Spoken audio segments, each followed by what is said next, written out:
Isang umaga ay naganda ako para sa panibagong yugto ng buhay. Ang pagpasok bilang kasambahay sa isang marangyang tahanan. Lisel, huwag kang magpapagutom doon.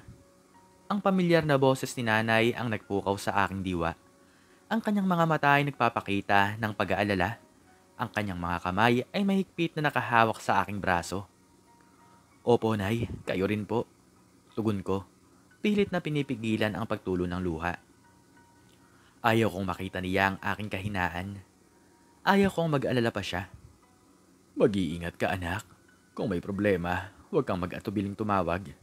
Ang pag-aalala ay kitang-kita sa kanyang muka. Opo, may klikong sagot. Ang busina ng jeep ay nagbabadyang kailangan ko nang umalis. Isang huling yakap ang ibinigay ko sa aking ina bago ako sumakay.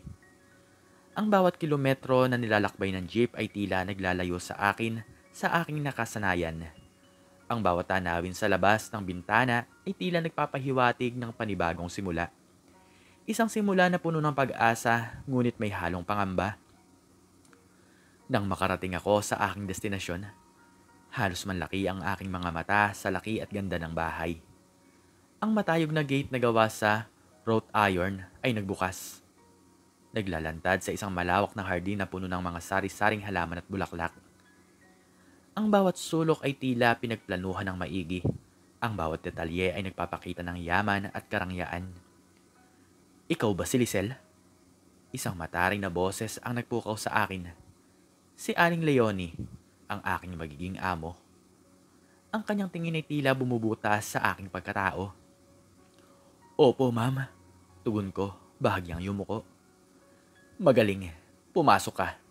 Huwag kang mag-aksaya ng oras. Utos niya, habang ang kanyang mga mata ay pilit na ine-examine ang aking bawat galaw. Ang bawat salita niya ay tila may bigat na bumabagsak sa aking balikat. Ang loob ng bahay ay mas nakakamangha kaysa sa labas. Ang mga dingding ay pininturahan ng kulay ginto. Ang sahig ay gawa sa mamahaling marmol. At ang mga kasangkapan ay tila galing sa isang magasin. Ngunit sa kabila ng karangyaan, mayroong isang kakaibang pakiramdam ng lamig at katahimikan sa loob ng bahay. Ito ang magiging kwarto mo, aniya, habang itinuturo ang isang maliit na silid sa likod ng bahay. Linisin mo ang sarili mo, at pagkatapos ay simulan mo na ang trabaho mo. Opo, ma'am, tugon ko, habang ang aking mga mata ay pilit na ine-examine ang bawat sulok ng kwarto. Maliit ngunit malinis, sapat na para sa akin. Ang mga sumunod na araw ay naging isang serya ng paglilinis, pagluluto at paglalaba. Ang bawat gawain ay tila isang pagsubok sa aking kakayahan. Ngunit sa kabila ng pagod, pilit akong nagtatrabaho ng buong puso. Kailangan ko to. Kailangan namin to. Isang hapon habang naglilinis ako sa sala, napansin ko ang isang pares ng mga mata na nakatitig sa akin. Si Alfred, ang nag-iisang anak ni Aling Leonie at Mang Celso. Ang kanyang mga mata ay tila may kakaibang kinang at ang kanyang tingin ay tila bumubutas sa aking pagkatao. May kailangan po ba kayo, sir? Tanong ko, bahagyang yumuko. Ah, wala. Maikli niyang sagot. Ngunit ang kanyang mga mata ay nanatiling nakatitig sa akin. Ang bawat oras na nagtatrabaho ako, tila nararamdaman ko ang kanyang presensya. Ang kanyang mga mata ay palaging nakatingin sa akin. Tila mayroong isang bagay na nais siyang sabihin. Ang bawat kilos ko ay tila sinusuri niya. Ang bawat galaw ko ay tila pinagmamasdan niya. Isang araw habang naglilinis ako ng kanyang kwarto, nakita ko siya na nakatayo sa harapan ng salamin. Pilit na ginagaya ang aking mga galaw. Ang kanyang mga mata ay puno ng paghanga at ang kanyang mga labi ay bahagyang nakangiti. Sir? Okay lang po ba kayo? Tanong ko, bahagyang nagulat. Oo naman. Bakit? Tanong niya, bahagyang nagulat. Ay, wala po. Akala ko po kasi may problema. Paliwanag ko. Wala. Gusto ko lang tingnan ng aking sarili. Aniya, habang pilit na iniiwas ang kanyang tingin. Ang mga sumunod na araw ay naging mas kakaiba. Palagi kaming magkasama sa kanyang kwarto. Hindi siya nagsasalita. Hindi rin ako nagsasalita. Ang tanging naririnig lamang ay ang tunog ng aming paghinga. Ang kanyang mga mata ay palaging nakatitig sa akin at ang kanyang mga labi ay palaging bahagyang nakangiti. Isang gabi habang naghahanda ako ng hapunan, narinig ko ang boses ni Aling Leonie. Anong ginagawa niyo sa kwarto ni Alfred? Ang kanyang boses ay puno ng pagdududa. Ma'am, nag-uusap lang po kami. Tugon ko, habang ang aking puso ay tila tumatalon sa kaba. Opo, Nay. Nag-uusap lang po kami. Si Alfred, ang kanyang boses ay tila nanginginig. Nag-uusap? Bakit kailangan niyo pang magkulong sa kwarto? Ang kanyang mga mata ay tila nagliliyab sa galit.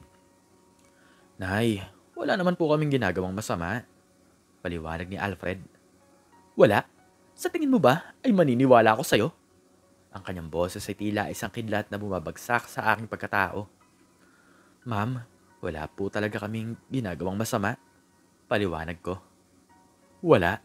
Sa tingin mo ba ay maniniwala ako sa'yo, Lisel? Sa ganda mong yan, hindi ako magtataka kung may binabalak ka. Ang kanyang mga mata ay puno ng pagdududa. Nay, huwag niyo naman pong sabihan ng ganyan si Lisel. Si Alfred, ang kanyang boses ay puno ng pagtatanggol. Huwag? At bakit? May tinatago ba kayo sa akin? Ang kanyang mga mata ay tila isang agila na nakatitig sa kanyang mga biktima. Wala po, Nay. Tugon ni Alfred habang ang kanyang mga labi ay nanginginig. Wala? Kung wala, bakit palagi kayong magkasama sa kwarto? Bakit palagi kang nakatitig sa kanya? Ang kanyang mga mata ay tila nagliliyab sa galit. Nay naman, kaibigan ko lang po si Lisel. Paliwanag ni Alfred. Kaibigan. Sa tingin mo ba maniniwala pa rin ako sa'yo? Sa tingin mo ba maniniwala ako sa inyong dalawa? Ang kanyang boses ay puno ng pagdududa. Ang bawat salita niya ay tila isang patalim na bumabaon sa aming puso. Ang bawat tingin niya ay tila isang apoy na sumusunog sa aking pagkatao. Ma'am, hindi po ako ganoon. Pilit kong paliwanag. Hindi ako maniniwala. Nako, hindi ako magtataka kung may binabala ka sa anak ko. Ang kanyang mga mata ay puno ng pagdududa. Nay, hindi po talaga. Si Alfred, ang kanyang boses ay puno ng pagtatanggol. Wala po talaga, Nay. Wala po talaga kaming ginagawang masama. Hindi po ganun klase ng babae si Lisel. Tugon ni Alfred. Wala. Wala nang alinlangan. Palagi talaga kayo magkasama sa kwarto. Ano pa talaga ang ginagawa nyo? Nay, kaibigan ko lang po talaga si Lisel. Paliwanag ni Alfred. Huwag kang makialam, Alfred. Ang babaeng yan ay salot. Ginagamit ka lang niya para sa pera natin. Galit na si Aling Leonie at ang kanyang mukha ay namumula sa sobrang pagkahiya. Hindi po, Mama. Hindi ko po talaga magagawa yan. Ang aking boses ay halos pabulong na lamang. Ang aking puso ay tila hinahampas ng malakas. Ang takot ay unti-unting kumakalat sa aking buong katawan. Kung hindi, bakit kayo palagi magkasama sa kwarto? Bakit palagi kang nakatitig sa kanya? Bakit, Alfred? Sagutin mo ako. Ang boses ni Aling Leonie ay tila isang kidlat na bumabagsak sa aming dalawa. Kasi po, gusto ko po siyang gayahin, Nay. Ang pagsigaw ni Alfred ay nagpatigil sa lahat. Ang katahimikan ay bumalot sa buong bahay. Tila ba huminto ang oras. Ang mga mata ni Aling Leonie ay nanlaki sa gulat at ang kanyang bibig ay bahagyang nakabukas. Gayahin? Ano ang pinagsasabi mo, Alfred? Ang boses ni Aling Leonie ay puno ng pagtataka. Ang kanyang galit ay unti-unting napapalitan ng pagkalito. Opo, Nay. Gusto ko po siyang gayahin. Gusto ko po ang kanyang style. Gusto ko po ang kanyang mga damit. Gusto ko po ang kanyang buhok. Gusto ko po ang kanyang make-up. Gusto ko po ang lahat sa kanya. Paliwanag ni Alfred. Ang kanyang boses ay puno ng paghanga. Ano? Alfred? Ano ba yan? Bakit mo siya gagayahin? Hindi ka ba lalaki? Ang boses ni Aling Leonie ay puno ng pagdududa. At ang kanyang muka ay unti-unting namumutla. Nay, alam niyo naman po na hindi po ako tulad ng ibang lalaki. Paliwanag ni Alfred. Ang kanyang boses ay puno ng lungkot. Ano, Alfred? Hindi ko maintindihan ang sinasabi mo. Ang boses ni Aling Leonie ay nanginginig. Nay, bading po ako. Ang pag-amin ni Alfred ay tila isang bomba na sumabog sa aming harapan. Ang katahimikan ay muling bumalot sa buong bahay. Mas matindi kaysa kanina. Ang mga mata ni Aling Leonie ay nalaki sa gulat at ang kanyang bibig ay bahagyang nakabukas. Ang kanyang muka ay namumutla at ang kanyang mga kamay ay nanginginig. Bading? Alfred? Anong sinasabi mo? Hindi ito totoo, di ba? Ang boses ni Aling Leonie ay halos pabulong na lamang. Ang kanyang mga mata ay puno ng luha. Opo, Nay. Bading po ako. Tugon ni Alfred. Ang kanyang mga mata ay puno ng lungkot. Ang mga sumunod na sandali ay naging isang serye ng pag-iyak, pagsigaw at pagluha. Si Aling Leonie halos mawala ng malay sa gulat at pagkapahiya. Si Mang Celso, na noon lamang dumating ay halos hindi makapaniwala sa kanyang narinig. Anak, bakit hindi mo sinabi sa amin? Ang boses ni Mang Celso ay puno ng lungkot. Kasi po, natatakot po ako. Natatakot po ako na hindi niyo ako tanggapin. Paliwanag ni Alfred. Ang kanyang mga mata ay puno ng luha. Anak, kahit ano ka pa, tanggap ka namin. Mahal na mahal ka namin. Ang boses ni Mang Celso ay puno ng pagmamahal. Ang mga salitang iyon ay tila isang balong tubig na nagbigay ng ginhawa sa aking puso. Ang takot na nararamdaman ko ay unti-unting nawala.